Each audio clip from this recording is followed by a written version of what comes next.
प्रशांत किशोर मनीष कश्यप के गांव पहुंचे और बताया जा रहा है कि मनीष कश्यप के गांव नहीं बल्कि घर तक पहुंचे और मनीष कश्यप के घर से एक नए लड़ाई का शंखनाद कर दिया गया है। संजय जायसवाल के साथ साथ प्रधानमंत्री नरेंद्र मोदी, बीजेपी के प्रदेश अध्यक्ष दिलीप जायसवाल का, आरजेडी के सुप्रीमो लालू प्रसाद यादव से लेकर तेजस्वी यादव तक की प्रशांत किशोर ने धोती खोल दी है।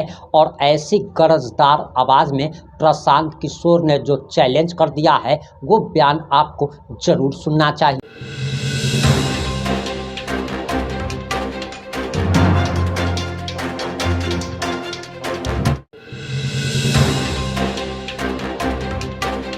नमस्कार, मैं प्रिंस कुमार सिंह और आप देख रहे हैं पॉजिटिव इंडिया। अगर अभी तक आपने चैनल को सब्सक्राइब नहीं किया है तो खबरों से अपडेट रहने के लिए कृपया चैनल को सब्सक्राइब कर लीजिए और जो लोग ऑलरेडी कर चुके हैं उन तमाम लोग को हृदय धन्यवाद। अब वापस आते हैं अपनी खबर पर और प्रशांत किशोर का आप सबसे पहले ये बयान सुनिए। किसी भी तरह का किसी नेता किसी दल से गठबंधन नहीं, सिर्फ और सिर्फ बिहार की जनता से गठबंधन। एक ही एजेंडा है, बिहार से पलायन बंद होना चाहिए, बिहार में शिक्षा रोजगार होना चाहिए। ये दल किसी जाति का नहीं है, किसी व्यक्ति का नहीं है, किसी परिवार का नहीं है।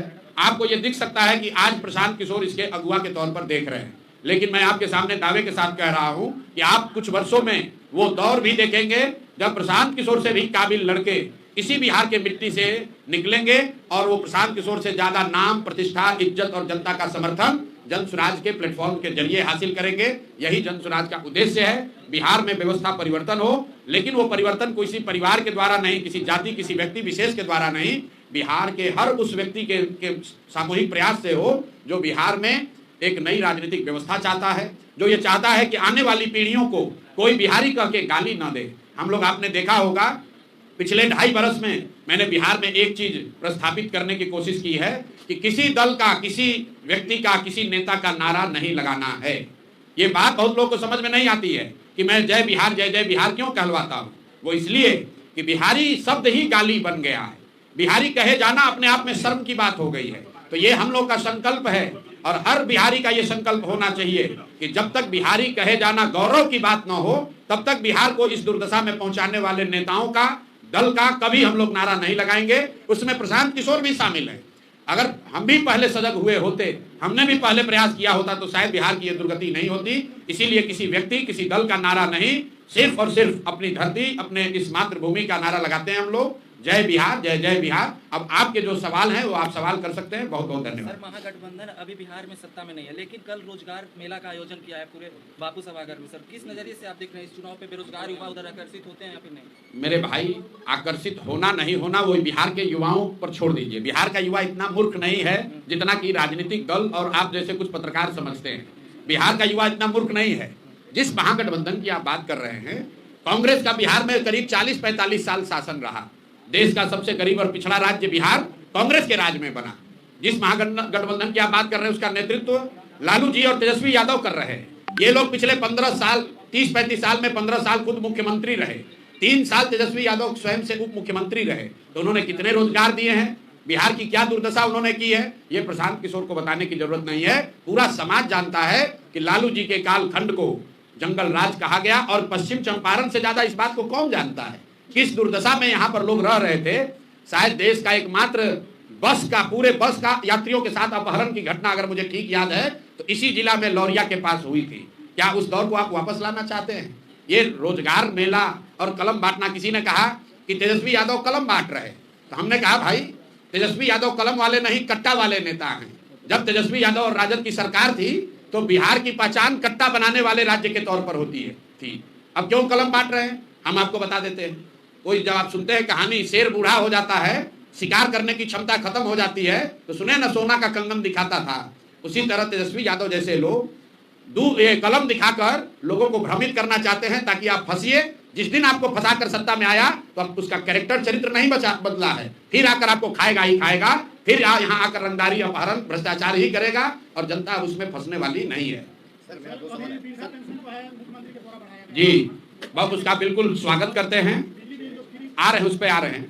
वृद्धा पेंशन बढ़ के 1100 हुआ है, इसका स्वागत करते हैं। लेकिन आपको ये समझने की बात है कि 20 बरस से नीतीश कुमार मुख्यमंत्री हैं, उन्होंने 400 के पेंशन को कभी बढ़ाकर 410 रुपया नहीं किया, लेकिन 3 बरस ये जन स्वराज का प्रयास है। प्रशांत किशोर की ताकत नहीं है, लोगों की ताकत है। जब ये दिखा जन सत्ता के सत्ताधारियों को कि एक नया विकल्प आ रहा है, जो ये बात कर रहा है कि 400 रुपया तो भीख से भी बदतर है, आज के जमाने में भीख से भी बदतर है, और जन स्वराज की अगर व्यवस्था बनेगी तो 2000 रुपया किया जाएगा। उसके बाद राजद ने घोषणा की कि हम लोग आएंगे तो 1500 करेंगे। और नीतीश कुमार और एनडीए की सरकार इतना घबराई है, भाजपाई और जदयू, इन्होंने घबराहट में 1100 किया है। लेकिन ये बहुत अच्छी बात है, श्रेय किसी को मिले, लोगों का फायदा होना चाहिए। हम लोग के लिए सबसे बड़ी बात क्या है, बिना कोई एक चुनाव लड़े हुए बिहार के लाखों लोगों का पेंशन अगर हम लोग बढ़वा के 400 से 1100 कर दिए, यही तो राजनीति है। हम लोग रोज बताते हैं कि हमारे लिए राजनीति सिर्फ एमएलए एमपी बनना नहीं है। हम लोग यहाँ पर चुनाव लड़ने जीतने सिर्फ नहीं आए हैं। चुनाव राजनीति का एक छोटा पहलू है। राजनीति समाज की आवाज बनना भी है। राजनीति जो समाज में दबा कुचला है उसके हाथ पकड़ना भी है। राजनीति उन व्यक्तियों की मदद करना भी है जिनको समाज ने पीछे छोड़ दिया है। तो प्रशांत किशोर को एमएलए नहीं बनने की जरूरत है। और यही बात तो हम लोग गांव-गांव बता रहे हैं कि बिहार का सुधार जन स्वराज के आने से नहीं होगा। बिहार का सुधार उस दिन होगा जिस दिन बिहार के लोगों की राजनीतिक बंधुआ मजदूरी खत्म होगी। जहां लालू के डर से मोदी और मोदी के डर से लालू को आपको वोट देना पड़ता है, जिस दिन वो बंधुआ मजदूरी खत्म हुई कि बिहार में सुधार होगा ही होगा। हमने मन से कहा, आपको भी कह देते हैं, जन स्वराज आ जाएगा तो कोई गारंटी नहीं है कि जन स्वराज का सब आदमी अच्छा ही होगा। अगर जन स्वराज का आदमी भी आता है, उसके भी मन में ये डर होना चाहिए कि अगर हम जनता का काम नहीं करेंगे, जनता हमको हटा देगी, तभी बिहार की तरक्की होगी। हमने आगे बढ़कर कहा कि अगर जन स्वराज से भी किसी गलत व्यक्ति को टिकट मिल जाए, उसको भी आप लोग वोट मत दीजिए। हर हालत में बिहार में अच्छे आदमी जीतने चाहिए, अच्छे नेता जीतना चाहिए। जन स्वराज जीते या न जीते, जिस दल से भी अच्छा आदमी खड़ा है उसकी आप लोग मदद कीजिए, उसको जिताइए। जन स्वराज से अगर अच्छा कैंडिडेट नहीं है तो उसको भी हराइए। ये ताकत सिर्फ जन स्वराज की है। हम ही लोग ये बात कह रहे हैं कि अगर जन स्वराज का कैंडिडेट अच्छा नहीं है, उससे बढ़िया कोई आदमी खड़ा है, आप लोग उसको वोट दीजिए। हर हालत में बिहार जीतना चाहिए। जन स्वराज जीते या न जीते, बिहार जीतना चाहिए। और बिहार तब जीतेगा जब आप और हम अच्छे प्रतिनिधियों का चुनाव करेंगे। सर, चंपारण मिरर से मैं रिपु मिश्रा 2 सवाल का जवाब चाहता हूं। क्या? मैं चंपारण मिरर से रिपु कुमार मिश्रा 2 सवाल का जवाब चाहता हूं। आप कहते हैं तेजस्वी यादव 9वीं फेल हैं, उनको मुख्यमंत्री बनने की काबिलियत उनमें नहीं है। दूसरी बात मैंने नहीं कही, ये आपका शब्द है।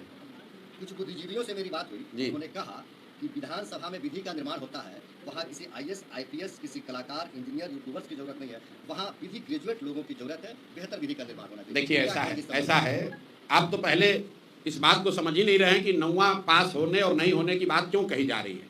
मैं रोज कहता हूँ कि फॉर्मल एजुकेशन और डिग्री से आदमी बुद्धिमान नहीं होता है। बहुत पढ़ा लिखा व्यक्ति भी बेवकूफ़ हो सकता है और बहुत कम पढ़े लिखे व्यक्ति भी समझदार हो सकते हैं। हम लोग गांव देहात में सुनते हैं, हम लोग कहते हैं हमारी दादी पढ़ी लिखी नहीं थी लेकिन बहुत समझदार थी। हम लोग ये भी कहते हैं, सुनते हैं कि हमारा लड़का बहुत पढ़ा लिखा है लेकिन उसकी समझदारी अभी नहीं डेवलप हुई है। फिर हम तेजस्वी यादव की बात क्यों कहते हैं 9वीं फेल की? वो इसलिए कहते हैं कि आप ये समझिए कि कई बार परिस्थिति बस आर्थिक सामाजिक स्थिति की वजह से आपको या आपके पूर्वजों को पढ़ने का अवसर नहीं मिला। ये संभव है कि आपको पढ़ने का अवसर नहीं मिला, इसलिए आप फॉर्मल एजुकेशन नहीं कर पाए। लेकिन आप जब मुख्यमंत्री के लड़के हैं, माँ बाप दोनों मुख्यमंत्री हैं, आपका एडमिशन किसी बहरिया और लौरिया के सरकारी स्कूल में नहीं, दिल्ली के आरके पुरम में पैसा देकर लालू जी ने अपने बच्चे का एडमिशन कराया और वहां से आप 9वीं पास नहीं कर सके। तो ये दिखाता है कि आप विद्यार्थी के तौर पर कितने सजग थे। कुछ लोगों का ये कहना है, तेजस्वी जी ने ये कहा कि भाई हम तो क्रिकेट खेलते थे, तो चलिए उन्हीं की बात मान लीजिए। हालांकि लालू जी ने खुद कहा, लोकसभा में कहा, जाकर देख लीजिए कि हम तो सोचते थे कि हमारा लड़का क्रिकेट खेलता है, वो तो तौली लेके दौड़ रहा है, पानी लेके दौड़ रहा है। लेकिन तेजस्वी जी की बात मानिए कि वो बहुत बड़े क्रिकेटर थे। तो भाई क्रिकेट खेलना भी आपने 20 बरस पहले छोड़ दिया, उसके बाद पढ़ाई क्यों नहीं की?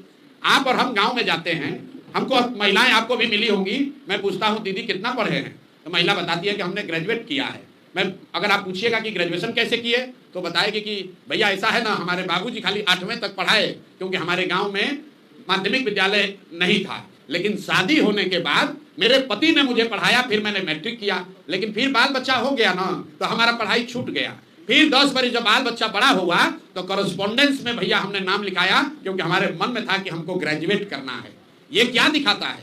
ये उस महिला का शिक्षा के प्रति सम्मान दिखाता है। ये दिखाता है कि वो जानती है कि बिना सरस्वती के कृपा के जीवन में कुछ हासिल नहीं हो सकता है। और जब आप 9वीं फेल है, बाप और माँ आपके मुख्यमंत्री हैं और आपने जीवन में पढ़ने का प्रयास नहीं किया, ये दिखाता है कि शिक्षा के प्रति आपकी सोच क्या है। आपका नजरिया क्या है? और वो बिहार के जैसे राज्य के लिए घातक है, क्योंकि बिहार का अगर तरक्की होना है, अगर बिहार को इसका गौरवशाली इतिहास वापस आना है, तो ध्यान रखिए, बिहार कभी सीमेंट फैक्ट्री बनाने का केंद्र नहीं बन सकता है। बिहार छड़ बनाकर ज्ञान की भूमि नहीं बन सकता है। बिहार का गौरवशाली इतिहास तभी वापस आएगा जब फिर से यहाँ इसको ज्ञान की भूमि बनाई जाएगी। यहाँ बुद्ध को ज्ञान मिला, यहाँ राम जी आए पढ़ने, यहाँ से जैन धर्म की शुरुआत हुई, यहीं पर चाणक्य और चंद्रगुप्त हुए। ये सब ज्ञान के द्योतक हैं।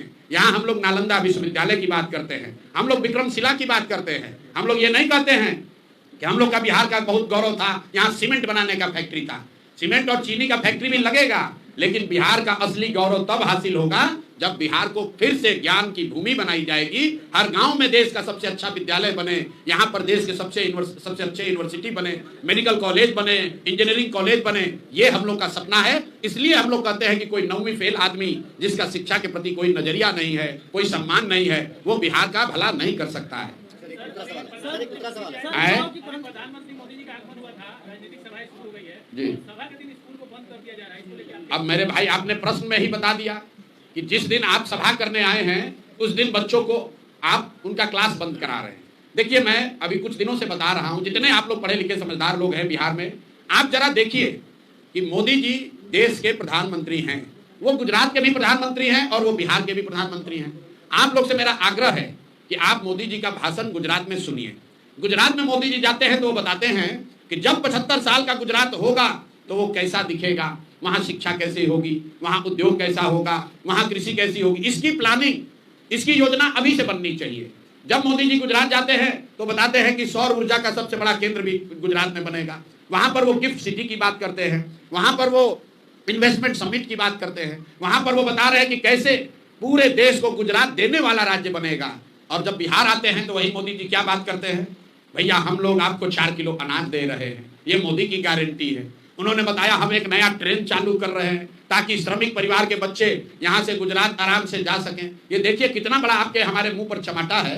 और आप लोग भी लिख रहे हैं कि मोदी जी की नई सौगात, नया वंदे भारत ट्रेन खुलेगा, ट्रेन में 2 नई बोगी लगाई जाएगी। अरे बाप रे, मतलब आप समझिए, मोदी जी आपके मुंह पर कह रहे हैं कि तुम्हारे बच्चे कभी बिहार में फैक्ट्री नौकरी रोजगार नहीं करेंगे, वो जीवन भर यहाँ से ट्रेन में जानवरों की तरह बैठकर गुजरात जाएंगे नौकरी करने। तो गुजरात का आदमी बनेगा फैक्ट्री का मालिक और बिहार का बच्चे बनेंगे फैक्ट्री में मजदूर, और मजदूरी करने के लिए आपको ट्रेन और बस दिया जाएगा और आप और हम उस पर ताली बजा रहे हैं। मोदी जी का भाषण सुनिए, उन्होंने कहा रेल मंत्री ने बहुत बड़ी घोषणा की है। आप सोचिएगा क्या घोषणा हो रहा है। तो मोदी जी ने कहा कि अब से अनारक्षित अनरिजर्व 2 बोगी एक्स्ट्रा लगेगा ट्रेन में, और उसका सबसे ज्यादा लाभ बिहार के लोगों को होगा, क्योंकि बिहार का आदमी अंतिम समय में भी लटक कर चला जाएगा। ये मोदी जी के शब्द है। आप बताइए हम लोग का औकात क्या है। गुजरात का आदमी चलेगा 1 लाख करोड़ के बुलेट ट्रेन पर, आप बिहार के आदमी को कह रहे हो कि पहले से जो ट्रेन चल रही है उसमें 2 गो अनरिजर्व बोगी लगेगा। ये आपके लिए सौगात है और आप और हम इसकी चर्चा कर रहे हैं। आप बताइए 4 किलो अनाज पूरा देश में हम ही लोग को मिल रहा है।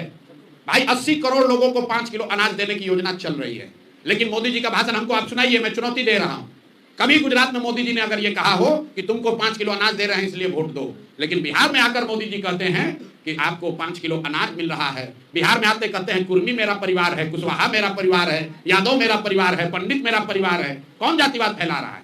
आप कह रहे हो कि लालू यादव जातिवाद कर रहे हैं, लालू यादव अकेले कर रहे हैं। आप भी तो आकर आप जाके देखिए काराकाट में मोदी जी का भाषण क्या बता रहे। हमने डाला है फेसबुक पर कि मेरा पासवान समाज है, मेरा तेली समाज है, मेरा कुशवाहा समाज है, मेरा पंडित समाज मेरा परिवार है। अरे वाह, यही प्रधानमंत्री का काम है कि आप आकर यहाँ जातियों को बता रहे हैं कि कौन आपका परिवार है, कौन आपका रिश्तेदार है। अरे भाई बिहार ये भी तो बताओ कि बिहार के लोगों को अपने बच्चों को पढ़ाने की सुविधा कब मिलेगी। कुछ बीजेपी का समर्थक कहता है कि शिक्षा राज्य की जिम्मेवारी है। अगर शिक्षा राज्य की जिम्मेवारी है तो मोदी जी गुजरात में जाकर क्यों ये बात कह रहे हैं कि कैसे हम लोग 5G इनेबल्ड स्कूल बना रहे हैं। गुजरात में जाकर क्यों बात कर रहे हैं कि 1 लाख वहां शिक्षक और विद्यार्थी अब ऑनलाइन अपना अटेंडेंस जमा करा रहे हैं। वहां के लिए भी तो शिक्षा राज्य सरकार की बात है। तो ये गलती मोदी जी की नहीं है, ये गलती चंपारण के लोगों की है, बिहार के लोगों की है, आपकी और हमारी है। हम लोगों ने अपना भाव इतना गिरा लिया है कि कोई नेता आता है कहता है 4 किलो अनाज दे रहे हैं, हम लोग उसी पर वोट दिए जा रहे हैं। इसीलिए ये दुर्दशा है।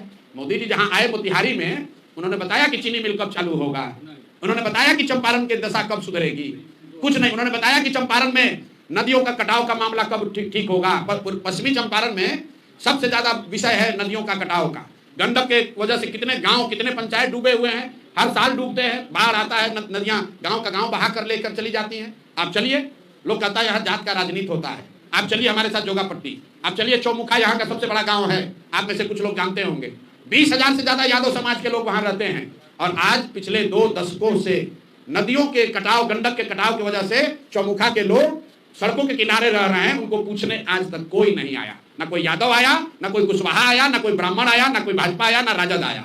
मेरे भाई, जात की राजनीति नेता नहीं कर रहा है, जात में आप और हम उलझे हैं, नेता तो अपनी राजनीति कर रहा है, अपने बच्चों की राजनीति कर रहा है। इसीलिए जन सुराज कह रहा है कि मेरे भाई एक बार अपने बच्चों की चिंता करो, नहीं करोगे तो इन्हीं दलों के लड़ाई में लड़के मर जाओगे, तुम्हारे बच्चों को भी मजदूरी करनी पड़ेगी, बिहार को का सुधार नहीं होगा। यही बात हम लोग सबको बता रहे हैं। दूसरी पार्टियों के द्वारा जातीय समीकरण को साधने के लिए गठबंधन किया जाता है, तो क्या भविष्य में जन सुराज भी गठबंधन करता है? एक बार पहले ही बोल दिए, जब हम लोग का गठबंधन बिहार के लोगों से है, बिहार के गरीबों से है, बिहार में बदलाव चाहने वालों से है। बिहार में 60% से ज्यादा लोग बदलाव चाहते हैं, वो किसी जाति के हों, किसी धर्म के हों, किसी दल के हों, किसी क्षेत्र के रहने वाले हों। तो आप बताइए कि 60% से ज्यादा किसकी आबादी है? तो हम लोग का जब गठबंधन हो गया 60% उन लोगों से जो कि बिहार में बदलाव चाहता है, तो हम 60% छोड़कर किसी जाति विशेष से क्यों गठबंधन करेंगे? सर युवाओं को पार्टी में मतलब सर युवा लोगों को जब टिकट का बात आता है तो किसी भी पार्टी में 5% युवा को भी टिकट नहीं मिल पाता है, जबकि क्रांति का बात होता है, जन सैलाब का बात होता है, रैली का बात होता है, तो युवाओं को खड़ा करा दिया जाता है। इस बार 2025 में जन सुराज पार्टी से कितने % युवाओं को टिकट? कोई युवा का रिजर्वेशन नहीं है बिहार में। जन सुराज से काबिल लोगों को, सही लोगों को टिकट मिलेगा, वो आदमी युवा हो या बुजुर्ग हो, महिला हो या पुरुष हो। हम लोग काबिल लोगों को आगे बढ़ाना चाहते हैं और मैं ऐसा समझता हूं कि युवाओं को यहाँ टिकट पाने के लिए रिजर्वेशन की जरूरत नहीं है, सिर्फ इस बात की जरूरत है कि पैसे और जाति के आधार पर उनके पिताजी क्या करते हैं इस आधार पर उनके साथ डिस्क्रिमिनेशन न हो। क्योंकि बिहार में पिछले 30 वर्ष में सिर्फ और सिर्फ 1250 परिवार के लोग ही MP विधायक बने हैं। इस बात को याद रखिए। सभी दलों में 30 वर्ष में जो भी विधायक बना, मंत्री बना, सांसद बना, वो सिर्फ 1250 परिवार के लोग ही बने हैं। हम लोग को लगता है कि खाली लालू जी का एक परिवारवाद है, ऐसी बात नहीं है। हर जगह परिवारवाद है, हर क्षेत्र में 4-5 परिवार हैं, वही घूम फिर के राजनीति करते हैं, उन्हीं के बच्चे सांसद विधायक बनते हैं। उसी को तोड़ने के अभियान का नाम है जन सुराज। क्योंकि यहाँ पर आपके बाबूजी विधायक हैं कि नहीं इसका कोई चिंता नहीं है, आपके पास पैसा कितना है इसकी चिंता नहीं है, लेकिन अगर बिहार को सुधारने का जज्बा है, काबिलियत है, तो आपको जन सुराज में जगह मिलेगी और जन सुराज आपकी मदद भी करेगा। इसीलिए आप देख रहे हैं कि इतनी बड़ी संख्या में लोग जन सुराज से जुड़ रहे हैं। जन सुराज से इतनी बड़ी संख्या में लोग जुड़ रहे हैं, वो टिकट की अपेक्षा में जुड़ रहे हैं जी। तो अभी तक जन सुराज जो है टिकट का कोई क्लियरेंस नहीं किया है और इतनी बड़ी संख्या में लोग जुड़ते जा रहे हैं। क्या आपको नहीं लगता है कि आगे चल के मतभेद पैदा कर सकते हैं? क्या मतभेद पैदा होगा? मान लीजिए कि बिहार देश में सिविल सर्विसेज का एग्जाम होता है, तो जो लोग कलेक्टर बनना चाहते हैं, जो SP बनना चाहता है, IPS IAS बनना चाहता है, लाखों बच्चे देश के हैं जो तैयारी करते हैं, फॉर्म भरते हैं। उसमें जो सबसे काबिल व्यक्ति होता है वो IAS IPS बनता है, जो काबिल नहीं होता है वो उसके नीचे का ट्राई करता है। आपसे UPSC नहीं क्लियर होगा तो आप BPSC ट्राई कीजिएगा, BPSC नहीं क्लियर होगा तो कोई क्लर्कियल एग्जाम दीजिएगा, उससे भी नहीं होगा तो टीचर वाला में जाकर एग्जाम दीजिएगा। तो भाई सबको प्रयास करने का अवसर है, यही तो लोकतंत्र है। जो उसमें सबसे काबिल होगा वो 243 लोग विधायक लड़ेंगे, जो बच जाएंगे कल वो 1200 लोग जिला परिषद लड़ेंगे, उससे भी लोग बच जाएंगे तो 8500 मुखिया और 8500 सरपंच लड़ेंगे, उससे भी नीचे के लोग होंगे वो वार्ड सदस्य लड़ेंगे। हमने कहा है कि बिहार सिर्फ विधायक बदलने से नहीं सुधरेगा, मुख्यमंत्री मंत्री बदलने से नहीं सुधरेगा। बिहार तब सुधरेगा जब 5-7 हजार अच्छे लोग मुखिया बनेंगे, जब 20-25-50 हजार लोग अच्छे लोग वार्ड सदस्य बनेंगे। तो जन सुराज में सबकी जगह है। कोशिश होगी कि जिसमें भी जो क्षमता है उसकी क्षमता के अनुसार और समाज में स्वीकार्यता के हिसाब से उसको वो मौका दिया जाए ताकि वो आगे बढ़कर समाज में कुछ कर सके। काबिलियत का परिभाषा ये है जिसके साथ जनता खड़ी है वो काबिल है। माई बहन योजना का फॉर्म भरवाया जा रहा है महिलाओं से। माई बहन योजना का फॉर्म जो है महिलाओं से भरवाया जा रहा है। अच्छी बात है। तो जो महिला फार्म भर रही हैं उसको आप लोग भी बताइए कि माई बहन योजना लागू करने वाले दल जो हैं, पहले हैं तेजस्वी यादव। तो तेजस्वी यादव को तो ज़्यादा कुछ समझ है नहीं, आप लोग जरा उनके लिए गणना करके बता दीजिए कि बिहार में 6 करोड़ महिलाएं रहती हैं। अगर उसमें 1-1.5 करोड़ जो नाबालिग महिला है, बच्ची है, उसको अगर हटा भी दें, 4.5 करोड़ 5 करोड़ महिलाओं को अगर आप 2,500 रुपया हर महीना देंगे तो साल में 1,50,000 करोड़ से ज़्यादा पैसा लगेगा। बिहार सरकार का ये बजट ही नहीं है। तो भैया जो बजटे नहीं है तो कैसे, मतलब आपके जेब में है 100 रुपया और आप कह रहे हैं कि हम 200 रुपया का सामान खरीदेंगे, तो दुकान वाला क्या कहेगा? 2 थप्पड़ मार के भगा देगा कि भैया जब पैसा होगा तब आना। लेकिन एक गंभीर बात समझिए, कांग्रेस वाले भी इसमें शामिल हैं। तो हमने एक चुनौती दी है देश में अपने आप को बहुत बड़े अर्थशास्त्री समझने वाले और हैं भी, पी चिदम्बरम जी को, कांग्रेस को पी चिदम्बरम को बिहार में लाना चाहिए और चिदम्बरम जी आकर बिहार के लोगों को यह समझा दें कि कैसे बिहार के बजट से, बिहार के संसाधन से बिहार में सभी महिलाओं को 2500 रुपया महीना दिया जा सकता है। अगर पी चिदम्बरम इस बात को समझा देंगे तो मैं इसको सहर्ष स्वीकार कर लूंगा और माई बहन योजना का समर्थन भी करूंगा। लेकिन पी चिदम्बरम आकर बिहार में कांग्रेस की ओर से यह समझा दें कि 2500 रुपया प्रति माह के हिसाब से अगर बिहार की महिलाओं को पैसा दिया जाएगा तो कैसे दिया जाएगा। साथ ही महोदय को खाली एक ही बात बताना है, राहुल गांधी भी रोज रोज आ रहे हैं, आप लोग जरा पूछिए कि अक्सर आप बिहार की महिलाओं पर इतना काहे फोकस है? कर्नाटक में आपकी सरकार है, तेलंगाना और हिमाचल में भी कांग्रेस की सरकार है। अगर आप इतना ही ज्ञानी हैं तो कर्नाटक, तेलंगाना और हिमाचल तीनों राज्य बिहार से ज्यादा धनी राज्य हैं, तो वहां पर महिलाओं को 2500 रुपया आप क्यों नहीं दे रहे हो भाई? ये तो यक्ष प्रश्न है भाई। कर्नाटक में महिलाओं को 2500 रुपया क्यों नहीं दिया जा रहा है? तेलंगाना में क्यों नहीं दे रहे हो? हिमाचल में क्यों नहीं दे रहे हो? बिहार में क्यों ये घोषणा कर रहे हो? बिहार में इसलिए कर रहे हो कि वही बात है, बूढ़ा शेर कंदम दिखाकर किसी को जाल में फंसाना चाहता है, क्योंकि बिहार का बजट है 3.25 लाख करोड़, उसमें योजनाओं के लिए उपलब्ध है 1 लाख करोड़ और भाई साहब लोग बता रहे हैं कि 1.5 लाख करोड़ रुपया हर साल महिलाओं को दे देंगे। आपने कांग्रेस का एड देखा होगा, विज्ञापन देखे होंगे, तो ऑलरेडी उसमें लिखा हुआ है जरूरतमंद महिला। जरा इसको आप लोग ध्यान नहीं दे रहे हैं। ये कांग्रेस के लोग इतने बुर्बक नहीं है, 50 साल देश को टोपी पहना के शासन किया है। ऑलरेडी उस विज्ञापन में लिखा है जरूरतमंद महिलाओं को 2500 रुपया दिया जाएगा। पहले आपस में तय कर लो कि सभी महिला को दिया जाएगा, जरूरतमंद महिलाओं को दिया जाएगा। और अगर आप कह रहे हो जरूरतमंद, तो कौन है जरूरतमंद और कौन नहीं है जरूरतमंद, ये बता दो भाई। सर एक चीज है, कल के यहाँ के स्थानीय सांसद जी ने आप पर एक लंबा लेख लिखा है। कौन? श्री संजय जायसवाल जी। अच्छा। और जिसमें उन्होंने आपको कहा है कि आप राजनीतिक व्यापारी हैं। अब पहली बार आप पे पर्सनल अटैक करते हुए कहा है कि आप दिन भर अच्छी बात करते हैं और रात को उदय सिंह जी के साथ बैठकर शराब पीते हैं। अरे बाप रे, अब बताइए, मतलब लोग कितने यहाँ बेवकूफ हैं कि अगर मान लीजिए कि किसी व्यक्ति के साथ बैठकर हम शराब पी रहे हैं तो खुद ही बता रहे हैं कि हम लोग सरकार में इतने अक्षम हैं कि जानते हैं लेकिन इनको पकड़ नहीं पा रहे। कितना बेवकूफ है ये नहीं समझ पा रहा हूँ मैं। अरे भाई, अपना बेवकूफी का मेडल खुद ही अपने सीने पे लगा रहे हो। आप बताइए कि शराबबंदी है और संजय जायसवाल जी को तथाकथित तौर पर यह पता है कि हम शराब पी रहे हैं, तब तो सबसे आसान यही, हमको पकड़ लो भाई, पकड़ लो, हमको बेनकाब कर दो। अब आ जाइए कि संजय जायसवाल ने लेख क्यों लिखा है। तो क्रिकेट आप लोग देखते हैं, क्रिकेट में जब बैट्समैन घायल हो जाता है तो दौड़ने के लिए, रन लेने के लिए एक रनर बुलाता है। रनर बुलाने का एक नियम है, जो पहले से आउट होकर चला जाता है वो बन कर आता है रनर।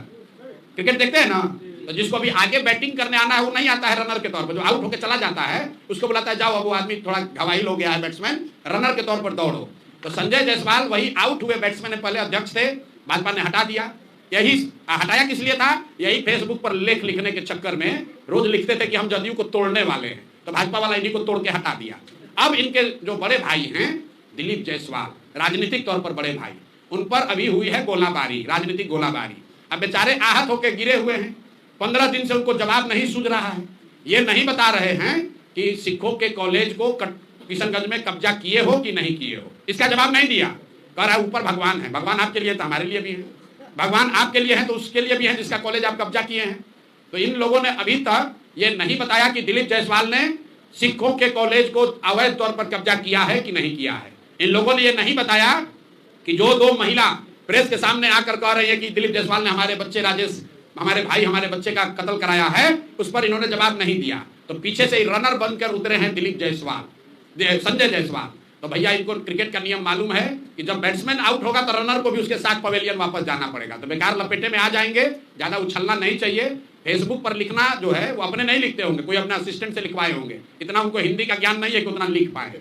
और ज्यादा अगर उनको परेशानी हो रही है तब बेतिया में उनके कर्म और कुकर्मों की चर्चा हम पदयात्रा होते हुए बहुत सुने हैं उनके पेट्रोल पंप के बारे में, ये भी सुने हैं कि उनका यहाँ नर्सिंग होम कैसे चलता है और क्या होता है। तो ज्यादा ना उलझें, नहीं तो दिलीप जायसवाल का तो अभी जवाब दे नहीं पा रहे हैं, अब भी उलझ जाइएगा। अभी उनको हम छोड़ रहे हैं क्योंकि रनर हैं, अगर बैटिंग करने आ जाएंगे तो इनका उपाय कायदे से किया जाएगा। ये प्रशांत किशोर है, किसी से डरता नहीं है। इनके जैसा कितने आए और कितने गए हैं? चलिए बोलिए। हाँ मुद्दे सुन लीजिए, ये अच्छा सवाल है। मोतिहारी मुंबई बनने वाला है। अब मोदी जी ने घोषणा की तो कैसे किया है, इसके पीछे आधार क्या है, जरा इसको ध्यान से सुनिए। मोतिहारी मुंबई बनेगा तो एम से मोतिहारी, एम से मुंबई। संथाल परगना सूरत बनेगा, एस से संथाल परगना, एस से सूरत। पटना पुणे बनेगा, पी से पटना, पी से पुणे। तो भैया तुकबंदी करने के लिए जो समझ में आया वही बोल दिया। मोतिहारी मुंबई बनेगा, पटना पुणे बनेगा, संथाल परगना सूरत बनेगा, एस से संथाल परगना, एस से सूरत, पी से पटना, पी से। तो किसी ने भाषण लिखने वाला कहा देखिए यही मिलान ठीक है, वरना पटना और पुणे का कोई लेना देना नहीं है। संथाल परगना सूरत से क्यों बनना चाहिए, वो मुंबई क्यों नहीं बनना चाहिए, ये कोई नहीं पूछ रहा है। भाई मोतिहारी मुंबई क्यों बनना चाहिए, दिल्ली जैसा क्यों नहीं बनना चाहिए, क्योटो और वाराणसी जैसा क्यों नहीं बनना चाहिए। तो यही तुकबंदी है, मोदी जी इसी के लिए जाने जाते हैं। तो एम से मोतिहारी, एम से मुंबई। अब जितने लोग हैं वो अब डी से ड्रीम अपना सपना देखते रहे, एस से सपना देखते रहे और मोदी जी को 2-4 बार और जिताते रहे। जैसे चीनी मिल चालू हो गया वैसे मुंबई बनने वाला है मोतिहारी। आप भी और हम भी जाएंगे। अब ये बताइए, मुंबई के किनारे तो सागर है, सब बात तो ठीक है। यही हम भी कल से सोच रहे हैं कि मोदी जी समुद्र भी ले आएंगे क्या मोतिहारी के पास। अरे भाई उन्हीं लोग कहता है मोदी है तो मुमकिन है, तो ये भी संभव है कि मोदी जी समुद्र उठा कर ले आए मोतिहारी के पास और हम लोग वहां पर बीच पर घूमेंगे, बड़ा बढ़िया लगेगा। भाई जल्दी कीजिए, हम लोग भी चाहते हैं, वो हो जाएगा तो हम भी भाजपा का वोटर बन के भाजपा को वोट देंगे। आपने प्रशांत किशोर का बयान सुन लिया होगा कि किस तरीके से उन्होंने संजय जायसवाल के साथ साथ बीजेपी की तेजस्वी यादव की धोती खोल दी है। और इस पर आपकी क्या प्रतिक्रिया है, अपनी प्रतिक्रिया जरूर दीजिएगा। जुड़े रहें हमारे साथ। जय हिंद, जय भारत।